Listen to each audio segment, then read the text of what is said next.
Well, welcome to day 7 of the World Athletics Championships, our Inside Lane podcast that we'll be doing live on Facebook Live, and we've been here the whole week with Dr. Ross Tucker. Today we've got a new studio, a little bit fancier than we've been doing the first couple of days. We've been in our shoe cupboard, which has got good sound but doesn't look that tidy, so we decided to upgrade today. And a big thank you to everybody who's been part of the discussion on Twitter and on Facebook over the last week. It's been a very interesting day. An interesting week, in fact, in terms of athletics, and none more interesting than last night. And we've got a lot to talk about today, so we're going to try and keep it down to that half hour that we always try to get to, but we never do. Let's first of all start with probably the big story the biggest story of the World Championships, outside of the fact that Gatlin won the 100 meters, and that's the story of Isaac Makwala. Now, if you weren't watching last night on television, you missed probably a really lovely moment in many respects, but a controversial one nonetheless. Isaac Makwala, the Botswana athlete, is basically stopped from running the 200 meter heats the night before last night because he's got a virus. They eventually get him, because he's in quarantine for 48 hours, he eventually gets to run a solo time trial in front of a crowd of 60,000 yesterday. It was quite a moment. It was right at the start of the evening's festivities and the evening's races, and he runs this race by himself. He qualifies to get through to the semi-final, and then he finishes second in the semi-final. But of course, Ross, there has been so much talk about this. It's unprecedented as far as I know in terms of world athletics. What is going on here? I mean, there's certainly a lot of accusations flying around at the moment. Yeah, so of course the big controversy comes the day before. The 200s started on Tuesday or Monday. We've lost track of days. All we know is it's day 7 or day 6, and so I don't know days of the week. But anyway, the 200s began, and Makwala was a did not start. Okay, fine. Everyone move on from that. But then when he was a did not start in the 400, that was the issue, because now you've got a medal candidate, a medal favourite, being withdrawn from the race. So that caused a lot of discussion, and we spoke a little bit about it yesterday on this podcast, and the discussion didn't die down. And then at about 5:30, 6 yesterday, it comes through that now he's been given permission to do this solo time trial, and they identified the time he needed to do based on what the others had done, and they were going to say, we will add this guy to the semi-finals if he can run fast enough. Now, it's not entirely unprecedented to let a team or athlete do a time trial. In last year's Olympics, the US 4x100 women's relay team dropped the baton during the heats and then protested, saying that it was knocked out of their hand, and the IWF allowed them to do a time trial as well. But the way this is unfolded, as in we're not going to allow you to run, it's medical advice, now you can run it, it's been very poorly handled. It looks sloppy, and it opens the IWF up to all kinds of accusations, and that's one of the problems, is that at best they look as though they're making it up as they go along. At worst, it looks like they're manipulating things with some hidden purpose. Yeah. So. Well, I mean, last night on Twitter, Michael Johnson, who was the former world record holder and multiple champion over the 200 meters and 400, tweeted that if the IWF didn't sort things out, they were opening themselves up to the possibility that people would think that Makwala wasn't allowed to run the 400 because it was a threat to Wayde van Niekerk, who is now the golden boy of world athletics. It's a big step, and in my opinion, a kind of not great for Michael Johnson to even suggest that. Really, a little bit irresponsible. So that was in the build-up to the 400 final, when footage emerged of Makwala showing up at the warm-up track and being told, sorry, you're not allowed in here. That was, I remember seeing Johnson, there was a clip did the rounds where he said that.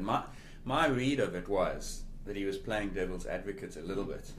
But you're right, he's recognised as a respected voice in this field, and perhaps it's not prudent of him to be the one playing devil's advocate on that. But I think it highlights, again, if the IWF was a trusted organisation, that allegation would never surface.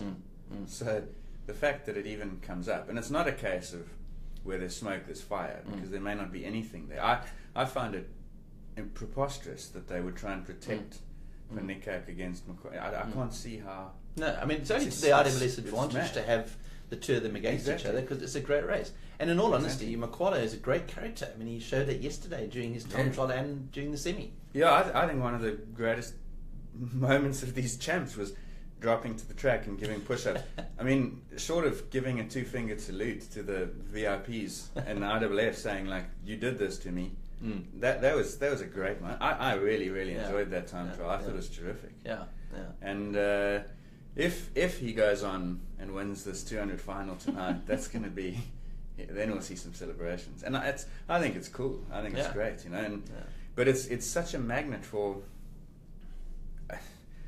In the last 24 hours, I mean, some of the discussion is just, to me, over the top. It's almost like this mind the gap culture that exists in some places, like the UK, and they're so risk averse and legalistic and bureaucratic. You know, some people were saying yesterday that the IWF allowing Makwala to do this violates their own policies, and so if he wins a medal, the person in fourth will appeal successfully. Because the IWF have acted unconstitutionally towards them by allowing someone else in.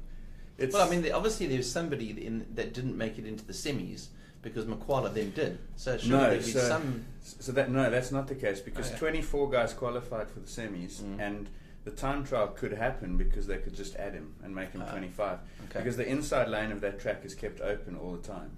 And so you can just add a 9th guy to one of the semis. So you couldn't do it for the final, for instance, and say, okay, Makwala's now going to run the final, but you can do it for a semi. So I think the problem they've got, of course, is how many other athletes didn't run the first round of their event because of this bug.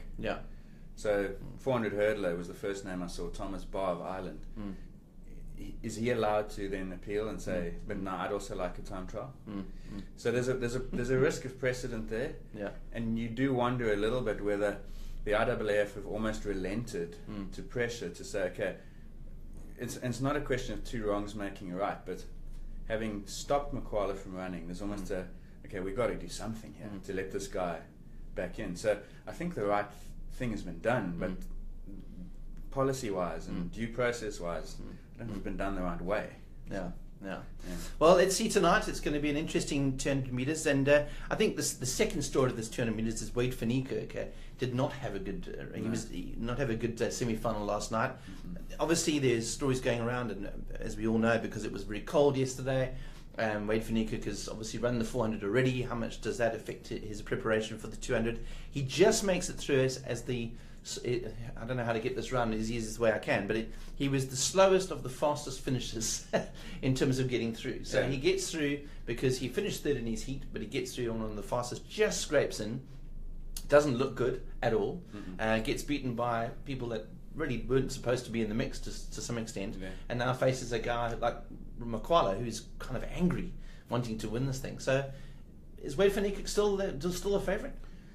No, you have to say the guy who squeaks in by 200ths of a second. I mean, that was the difference between Van Niekerk and the guy he beat in that same race. And so the guy who takes basically the final place in the final can't be the favourite unless there's some extraordinary turnaround. And I suppose the problem is, well, the question is why did he look so sluggish? Is it just the weather, and is he one of those guys who just cannot run in cold and wet conditions? In that case, he'll be happy to know that tonight in London they're forecasting in the 20s this today, and so it'll be 5 or 6 degrees warmer tonight than it was yesterday. The Brits will be in their speedos in that weather. So it's a balmy summer's evening again in London. So maybe he's a little better off there, but you've got to think that the cumulative effect of running 3 400s, 2 200s, and then, well, last night would have been the second 200. So he's run every day since Saturday. You've got to think that cumulative effect of fatigue and not quite being able to recover. So he starts there and he's just always on the way down. If that's the reason, it's not going anywhere. You know, I mean, he's going to run tonight again.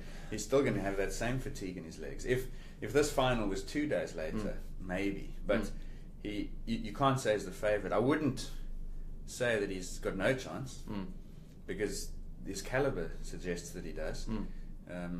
Not only in the 200 but in the 4. So he'll line up in that race tonight with expectations of winning it.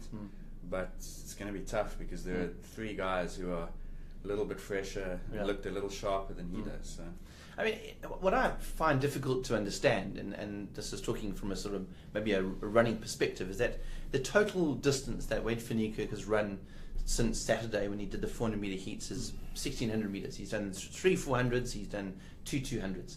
You know, you think, well, surely that's enough. That's not a huge amount of distance. Yeah. So why is it so hard for him to recover from that? And why is it so difficult to do this double? Yeah. So for a sprinter, it's not a volume challenge, obviously. For a distance guy doing the 10,000, 5,000 double, there's not many of them. I was watching the heats yesterday and can't really think of any other than Pharaoh. Well, no, actually there are a few. There are a few from other African nations and Australian or two. What? So they're actually doing the 10 and the 5? Yeah. Okay. Yeah. So their challenge is volume, but for a sprinter like Van Niekerk, it's an intensity challenge, because you've got to remember that yes, he's running only 1600 meters, but those 1600 meters are being covered pretty much as fast as it's possible for a human being to go, and if you watched the 400 final for the women yesterday and the 400 hurdles for men, you saw in the last 30 meters of both those races what that intensity does to an athlete. I mean, Shawnee Miller-Weibo, her muscles just gave up on her. Yeah. So Wayde's exposed himself to that every single day. Then the other challenge that you don't see on television is what those athletes have to do before and after those events. So when Wayde runs a race and he starts it at 10:30 p.m. our time, he's been busy since probably 8:30 p.m. in London. Yeah. Because there's gradual warm-ups, then there's some neuromuscular activations that they do. There might be a bit of massage and some strapping that we can't see, more warm-ups, practice some starts. So you're really looking at a 3-hour block of exercise. You win a gold medal, you have to give a doping sample and a press conference. So the guy's been working for 5 hours a day, probably, physically. And when you do that every single day, it adds up. And I suppose mentally as well, every day having to get yourself up for it is a difficult thing to do. Yeah, well, we'll see tonight. It's going to be, I think Wayde van Niekerk would probably have liked the final to be tomorrow night with one day of off, but he's not going to be able to do that. And will it be a dream story for Isaac Makwala, or will Wayde van Niekerk manage to pull it back? We'll soon see at 10:30 tonight. You have to say on that, for Makwala to do a solo time trial, and then 2 hours later, or maybe 2.5, do the semi-final from lane 1, which is the most difficult lane in the tour. Which is the tightest lane, and because of the speed of the two, that's difficult because the forces are chucking you outside of yourself. You'd have to say Makwala goes into tonight as the favourite. Yeah. The amazing story. And it would be, and when it was never good for the RWF, and I wonder if he wins, is it good or not? You know, because he's going to throw some shade at the RWF. I reckon he's going to have a microphone and he's going to say, but based on he's going to have a press conference. More importantly, yeah, exactly. He's going to sit in front of the world's media, and you know what they're going to ask him? Do you feel now, as a 200-meter world champ, that you should have run the 4? And of course, what's he going to say? You know what he's going to say. So it could get quite spicy, and it should be fun actually to watch. We'll be watching the tweets and the interviews, and particularly the media after the final tonight, depending on what happens. Let's talk a little bit about that 400 meters last night. As you were saying earlier, Shawnee Miller-Weibo, the Olympic champion, finishes 4th. Looks like she's going to win it, but completely fails in the last. But I guess it asks the question: so at that level, when do you fail? Is it not just kind of you just got to go harder and mentally? Is it the governor theory that your brain gives up before your legs? Where does fatigue actually come from at that sort of one lapper speed? So that was fun last night. I mean, not for not her, for her, and for anyone backing and stuff. But it's cool to see athletes like right at the ceiling of human capacity, and the best 400 meter run in the world exceeding that capacity after 370 meters. And I was reading an article yesterday on a completely unrelated topic, the doping issue, which we're not going to go into, but it basically concluded by saying that the thing about these things is that you go bankrupt slowly and then all at once. And it's the same with fatigue. And so Miller-Weibo, for those of you who watched this, did the same thing she did in Rio. She goes out very aggressively. And when I saw them on the start line, Miller-Weibo was in lane 7, and her main competitors were in lane 4 and 5, which means that she's running without seeing them. And so there's always that danger that you're going to go a little bit too aggressively. And I think she did. But anyway, she goes out aggressively. She comes into the home straight, and she's got herself a handy lead.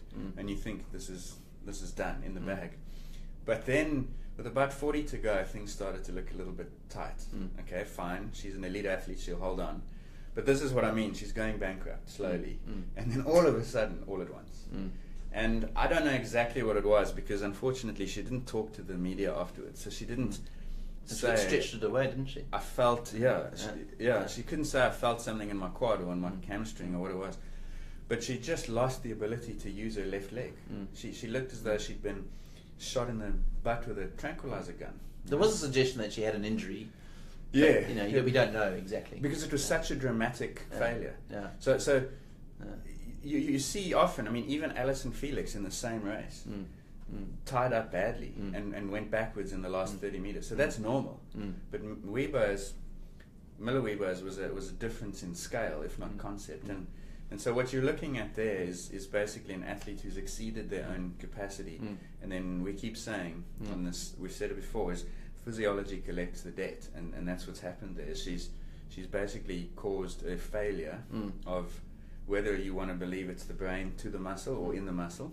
For whatever reason, she could not use her leg muscle. What is the science behind that? What does the science say? Yeah. I mean, when I go out and do a 5K and I'm feeling really tired, is it my brain protecting my body and saying you're tired now, but my legs got a lot more capacity, or is it the muscles giving up before the brain decides they should give up? Yeah, I mean, what is the current thinking around this? So fascinating topic. I mean, I did my PhD on fatigue, and you're a good person to ask then. What you did with who knows? What you spoke about the governor, that was Professor Tim Noakes from Cape Town, suggested that in the beginning, and the point is that fatigue is context specific.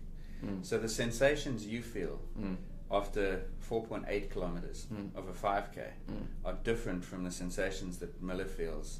Well, they have different origins because the intensity of what you're doing is so different. And so if a marathon runner and a 5K runner and a 400-meter sprinter are going maximally, they all have fatigue, but it manifests slightly differently. Okay. So a marathon runner might be fatigued because they're energy depleted, whereas a 400-meter sprinter is fatigued because the process that happens in the muscles of generating energy also generates byproducts, phosphate ions, hydrogen ions. And lactate, yes. And those are the things that affect potentially the muscle ability to contract. And so when you see someone like Weber yesterday, she's literally lost the ability to use her muscles. So that tells you that there's some central nervous system thing that's gone wrong in order to fail. And it's a protective effect, which is probably controlled by the brain, but there's also something in the muscle. So it's enormously complex. Yeah. So we actually don't know really. We don't know specifically. There's hypotheses. Yeah, there's hypotheses, and there is certainly some metabolite theory there around what's happening in the muscle. Phosphate and hydrogen ions accumulate calcium, so the muscle can no longer relax and then contract and relax and contract the way it needs to. So there's that, and again, as I say, for distance runners, it presents slightly differently. Imagine they could solve that. How it would change the sport. Exactly. And you can do some things. I mean, we know that when you watch for 5,000s or the 10,000s. The ability to get oxygen to the muscles is critical, and that's why they use certain types of doping methods and altitude training and so forth. And for sprinting, the ability to produce energy quickly, and so there's certain things you can do to obviously improve that. So we're not totally clueless, but what was cool about last night is it was a real showcase of what happens to the physiology at the slightest point at which you exceed the capacity of the system. And you know that she's pushing it to the very limit of what she's can achieve, right? And she's probably the fastest person. Yeah, and that's why there's a debate on this about it's mind over matter. Like, you can't tell me that Miller Weber, with 25 meters to go, in a world championship 400-meter final and a 4-meter lead, doesn't have the mind and the motivation. That's as highly motivated as an athlete can be. Yeah. And the matter still wins. So for me, it's like, it's the same. I mean, you could not commit suicide by holding your breath. Doesn't matter how badly you want to go. It's your body will force you. And it's the same. It didn't matter how badly she wanted to keep going. Her body forced her to stop, and she'd failed, basically. Fascinating. So let's look a bit ahead to tonight. We talked a little bit about the men's 200 meters, Makwala versus Wayde van Niekerk. A couple of other guys in the mix as well, as we saw in the semi-finals, but it's probably a more open race than we expected it to be now. Yeah, and so 200 meters at the moment has got a lot of depth, but not much quality. There have been times in the past where you've got guys who are going to run 19.4, 19.5. You can't see that now. I mean, none of those semis yesterday were won in under 20, and yes, the conditions were really poor. So you would expect on a decent day that 2 or 3 will go under 20, but you're not going to be seeing 19.5s. No. We haven't all year. Yeah. But that said, there are 6 or 7 guys who could go under 20, and so it could be very close, and that's why we say Makwala's the favourite, but Jareem Richards of Trinidad and Tobago was the best qualifier. He also looked the best in the heats, ran 19.97, if memory serves me. So he might be the other guy. So maybe let's say joint favourites. The thing that's in Makwala's favour is that he's in 6 and Richards is in 7, so he will have him to work off of. And the thing to look for there, by the way, is that Makwala's the 400 meter guy and Richards is the 200 guy. So if Makwala can be level with, or even slightly behind Richards at 80 to go, you've got to think he's winning that. Yeah. Because of the strength that he has to go and the motivation he has, right? Well, the motivation is he's motivated. I don't know whether it's higher than others, but certainly different. Yeah. And of course there's the Turk Ramil Guliev, who also ran pretty well last night. So. And solid. He's consistent. You know, it's difficult to see Guliev going much faster than 19.9, but it's also difficult to see him going much slower than 20. So he's a safe bet, but whether he's got enough in a quality race is what remains to be seen. Well, we've been saying all week that we're betting each other's houses on certain results. We're not putting any houses on the betting for the 200 metres tonight. So it'll be very interesting. Let us know what you think, who you think is going to win tonight. I'm sure the South Africans will be going for Wayde van Niekerk, and everybody else will be going with Makwala, but we'll see. Then there's also... we do have a comment. Glynis said, on the BBC, Paula Radcliffe said that she, referring to Miller did something to her quad muscle. So that's possible, that it's seized up, cramped up, tied up, because then the consequence is that she couldn't drive her knee forward at the front. If you can imagine, instead of getting a nice high knee lift, she's almost dragging it behind her. She's forced to drag her leg behind her. So that's one possibility. The other one is that the problem was in the hamstring and she couldn't lift her foot off the ground. It's difficult to tell. That's why I was hopeful that we'd hear from her, but she wasn't saying. Well, if we do find out, we'll put it on the podcast and let you know what we hear from the race. One other final tonight, the women's 5,000 metres. That's heats. Sorry, heats. That's up tonight. Also, we've got the women's 800 heats. Caster Semenya, of course, the big story. We talked a lot about recovery throughout this week. Caster Semenya, another one of those athletes who was potentially going for double gold. She got the bronze in the 1,500 metres. But she's obviously, her 800 is the favourite event. You think the fatigue factor is going to be something that's going to affect her? She's had a bit of a break. Could do. Yeah, she's fortunate that she got the 2 days off.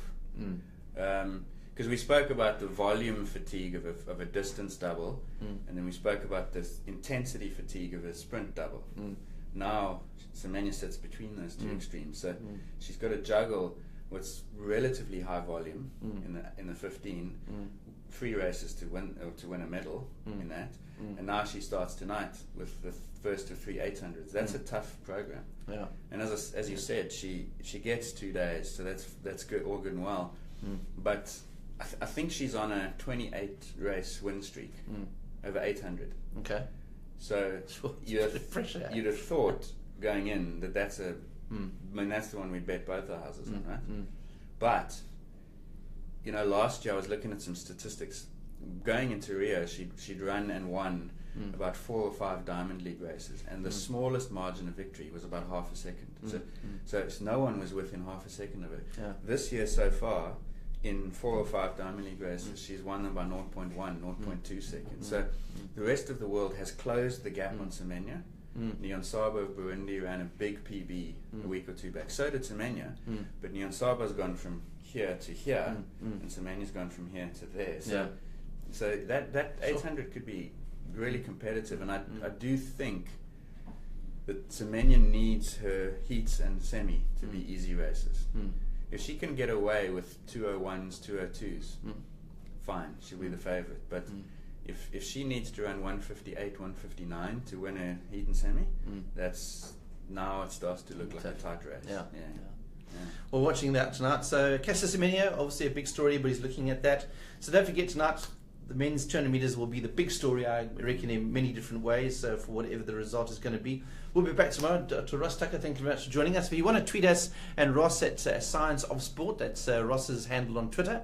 And also we'll be on Runner's World as well. The podcast will be up a bit later on our Facebook site and on our site itself.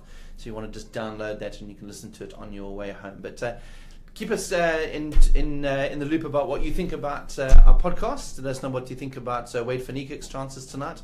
And we'll chat to you again tomorrow around about the same time. Cheers for now. Cheers.